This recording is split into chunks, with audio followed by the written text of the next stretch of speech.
Bonjour. Hello. Hola. Marhaba bikoum. Sur le fil, Le podcast d'actu de l'AFP.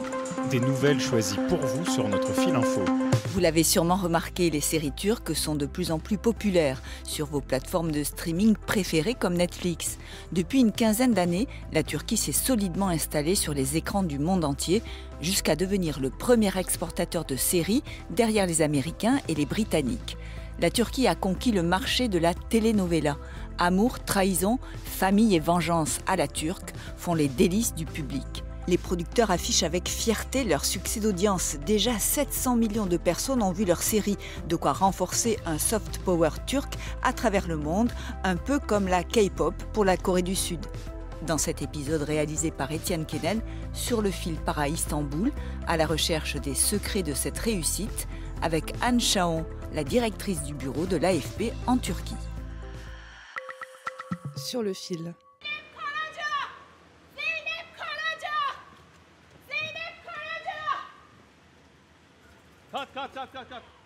Pas d'inquiétude, les cris que vous venez d'entendre ne sont que de la fiction. On est dans une ruelle d'Istanbul où notre équipe assiste à un tournage. Une jeune femme déboule en hurlant, menottée dans le dos et agrippée par un policier qui la pousse vers la voiture. Dans le ciel, le drone de l'équipe de tournage de la série policière Dengeler affole les mouettes. Les habitants d'Istanbul sont habitués. Chaque année, une soixantaine de séries sont tournées dans la métropole, très souvent en extérieur. Elles sont distribuées dans 170 pays. Ahmet Zialar, cofondateur de la société de production Intermedia et producteur de la série Dengeler, est ravi. Les séries turques de type telenovela, que nous appelons drama turc, voyagent dans le monde entier. En particulier en Amérique latine, au Moyen-Orient, en Afrique du Nord, en Europe de l'Est, en Asie centrale et en Asie du Sud-Est. Tous ces pays suivent nos séries dramatiques turques typiques. Une telenovela, en fait, c'est un feuilleton qui raconte des histoires de famille, des amours contrariés, des familles brisées, recomposées. Il y a toujours à un moment ou à un autre un twist où le héros ou l'héroïne découvre qui il est vraiment. Mais alors c'est toi mon frère, mais alors tu es mon père. Et puis des amours qui vont jamais de soi. Et souvent aussi un décalage d'origine sociale entre les principaux protagonistes. Comme me l'a expliqué Anne Chaon, que vous venez d'entendre, la mécanique est bien rodée et ultra efficace. Chaque épisode est écrit et tourné d'une semaine sur l'autre à partir d'une trame générale qui évolue pour s'ajuster à l'audience. Alors, si on parle des séries turques, par exemple, elles peuvent faire par saison 40 à 60 épisodes de 2h, 2h30 et se poursuivre sur 3-4 saisons. Ce qui est le plus intéressant peut-être, hormis le fait qu'elles sont tournées en décor naturel, c'est que c'est des séries que les producteurs scrutent quand elles sont diffusées à la minute près. C'est-à-dire que quand ils voient qu'un personnage fonctionne moins bien qu'un autre, il est dégagé dans les épisodes qui suivent. C'est-à-dire que soit on le fait mourir, soit on lui octroie une bourse et il va étudier à l'étranger, soit il tombe très gravement malade et on n'hésite pas à exfiltrer le personnage, le caractère qui marche moins.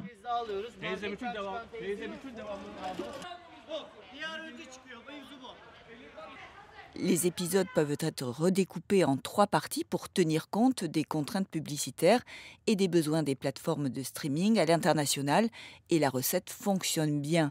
La Chambre de commerce d'Istanbul estime que les exportations des programmes turcs ont rapporté 600 millions de dollars en 2022. Certains analystes cités par le Nouvel Économiste prévoient que leurs ventes se chiffreront bientôt en milliards. Le marché turc veut s'étendre davantage en se calquant sur le modèle occidental. Si on se concentre à faire une série de nouvelle génération, on se concentre beaucoup au Mindhunter, House of Cards, Gomorrah, ce genre de série qui vient de l'Ouest, pas de notre territoire. Sarp Kalfaoğlu, scénariste. C'est une forme de mondialisation. On essaie de nous adapter à la nouvelle époque. Et puis on imite les séries, on essaie de comprendre les séries qui sont populaires à l'Ouest. On ne se concentre pas trop à nos propres films qui sont dans l'histoire du cinéma turc.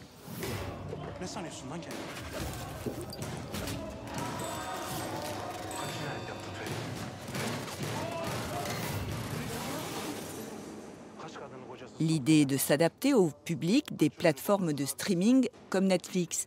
Et pour ces marchés, les producteurs peuvent faire fi de la censure turque. Le personnage que vous avez entendu au début de l'épisode peut donc se permettre de crier des slogans pro-kurdes, ce qui ne passerait peut-être pas dans le cas d'une diffusion en Turquie. Le contexte est plus audacieux, plus impertinent, plus courageux. Nous avons moins peur de la censure, ce qui nous permet d'aborder tout un tas de sujets. C'est la principale différence entre le drame turc typique et les séries turques de la nouvelle génération. Ce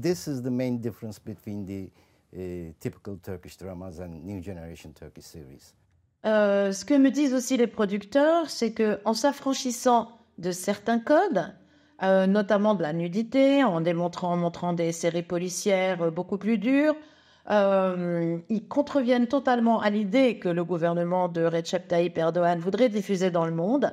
Mais comme ils me disent en souriant, ça rapporte quand même beaucoup d'argent, ça fait connaître la Turquie, donc ils n'osent pas nous tomber dessus. Une tendance qui n'est pas du goût de tous. Écoutez l'acteur Cihangir Ceyhan.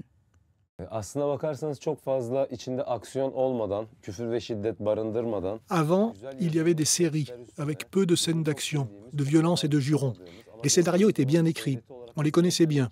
Ils étaient basés sur nos traditions turques, notre sens de l'humour et de la dramaturgie. On aimait les regarder. Aujourd'hui, aucun scénariste ne travaille sur ce type de série. S'il y en a, ils ne sont pas très connus.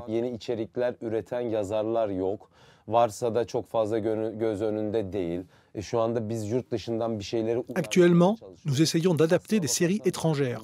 Les villageois et les pauvres riaient avec les anciennes séries. Tout le monde pouvait comprendre le sens de l'humour, parce qu'il provenait de notre propre culture, que nous connaissons bien. Mais aujourd'hui, nous essayons de formater des séries pour l'Amérique latine ou la Corée du Sud.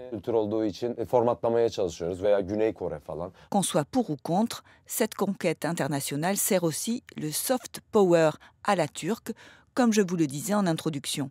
Quand tu vends à des dizaines de pays à l'extérieur et que tu diffuses une certaine image de la société turque et de la Turquie, certaines séries ont inspiré des tours en ville à Istanbul sur les traces des principaux personnages d'une série qui avait particulièrement cartonné. Et il y a des tour opérateurs qui se sont spécialisés, mais ça on l'a vu à New York, on l'a vu à Paris, les séries qui marchent super bien, les touristes viennent. Ça inspire donc beaucoup de touristes qui tout d'un coup ont envie de découvrir ce pays qu'ils ont vu au petit écran. Ça diffuse donc une certaine image de la Turquie pour toutes les séries dites ottomanes qui ont lancé un peu les séries turques sur les écrans, notamment du Moyen-Orient et d'Asie centrale, où on retrace la vie un peu sublimée des grands sultans ottomans. C'est aussi une façon de diffuser l'idée de la grandeur de la Turquie, héritière de ce grand empire. Merci de nous avoir écoutés. Sur le fil revient demain. Si cet épisode vous a plu, n'hésitez pas à vous abonner. Je suis Emmanuelle Bayon. À bientôt.